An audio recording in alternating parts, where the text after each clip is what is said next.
আজকে দুপুর 13টা 52 এই মিরপুর 2 নম্বরে স্টেডিয়ামের ঠিক অপোজিটে এখানে এলকে ভবন যেটা প্লাজা, এখানে একটি অগ্নি দুর্ঘটনা সংঘটিত হয়। এই অগ্নি দুর্ঘটনা চতুর্থতলা ভবনের 11তলা ভবনের চতুর্থ তলায় এই দুর্ঘটনাটি সংঘটিত হয়। দুর্ঘটনায় চতুর্থ তলার একটি বিউটি পার্লারে এই আগুনটা লাগে। তো এখানে আমাদের প্রথমে মিরপুর ফায়ার স্টেশন রেসপন্স করে, পাশাপাশি কর্মীটোলা, মোহাম্মদপুর, কল্যাণপুর এবং হেডকোয়ার্টার সহ এই কয়েকটা স্টেশনের 7টি ইউনিট এখানে অগ্নিনির্বাপণে অংশগ্রহণ করে এবং 2টি অ্যাম্বুলেন্স এখানে নিয়োজিত থাকে। তো ইতিমধ্যেই 15টা 22 মিনিটের মধ্যে সময় আমরা আগুনটাকে নিয়ন্ত্রণ দিয়েছি।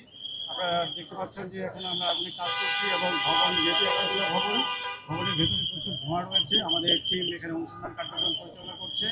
অনুসন্ধান কাজ শেষে আমরা সার্বিক তথ্য আবার জানাতে পারবো।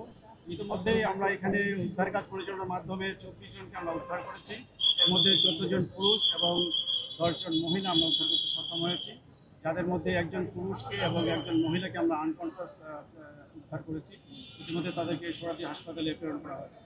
আগুন লাগার প্রাথমিক কারণটা সম্পর্কে আপনারা কি জানেন? আর ভেতরে কি কি ছিল আসলে, যেহেতু এটা বার লেখা? ভবনটি যেহেতু দিনের বেলায় এখানে যেহেতু ঈদের সামনে এই ঘটনাটা ঘটেছে, ভবনটি কার্যক্রম পরিচালনা ছিল বিভিন্ন ফ্লোরে।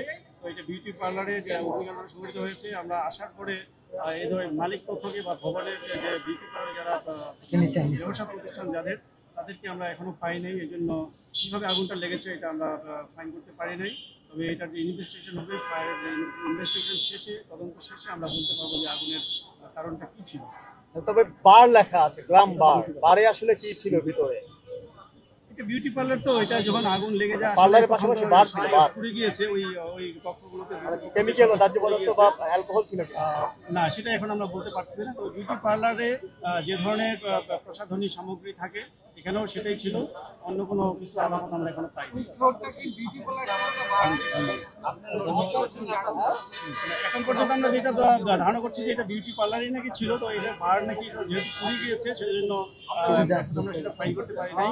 এটা পরবর্তীতে আমরা হয়তো নিবিড়ভাবে পর্যবেক্ষণ করে কিংবা ভবন মালিক কর্তৃপক্ষ বা যেই দোকান পুড়েছে তাদের সঙ্গে কথা বলে পরবর্তীতে জানতে পারবো। এখানে আমরা দেখেছি যে হোস পাইপ, হোস ড্রিল এখানে আছে, ফায়ার এক্সটিংগুইশার প্রতি ফ্লোরে রয়েছে। বাট ইনিশিয়াল স্টেজে তারা যদি এই ফায়ারটাকে অ্যাটাক করতে পারতো, তাদের যে বিদ্যমান অগ্নিনির্বাপণ ব্যবস্থা রয়েছে তারা যদি অ্যাটাক করতে পারতো, তাহলে হয়তো ইনিশিয়াল স্টেজে ফায়ারটাকে আউট করতে পারতো।